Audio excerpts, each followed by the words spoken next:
Изградба на 3 нови студентски домови, вработување на недобрите 100 студенти од државните факултети, бесплатен автобуски и железнички превоз, Македонија вработува 2 купи куќа за млади.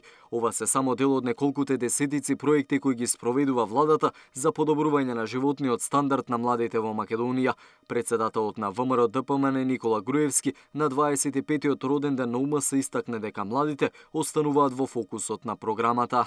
И она што е најважно, кога ВМРО ДПМН дава ветување, тоа не останува на празни зборови. Неодамна излеговме со 40 проекти за младите. Иако сите тие ги ветуваме за после изборите, дел од нив веќе се применуваат или масовно се користат. Почнуваат со градба или се во градба или се проектираат.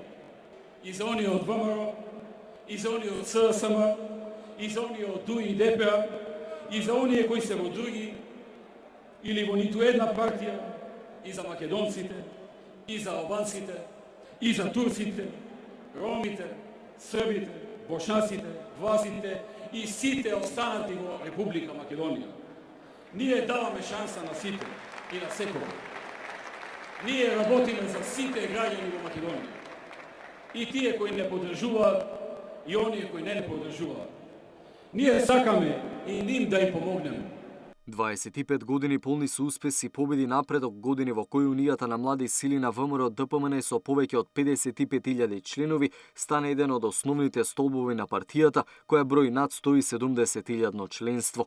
УМС во голема мера придонесе партијата да биде тоа што е денеска, со невисока доверба кај населението, реализираните проекти и решавањето на проблемите на жителите на Македонија, истакна председателот на УМС Владимир Неловски. Нас не ни интересираат тугите интереси. Нас ни се важни интересите на Македонија. Затоа што ние младите друга татковина немаме, а Македонија е се што имаме. Почитувани, ние немаме намера да застанеме тука. Ке продолжиме со уште посилно темпо, бидејќи секоја генерација на УМС постави нови стандарди кои треба да се следат. Ние поставуваме уште повисоки стандарди.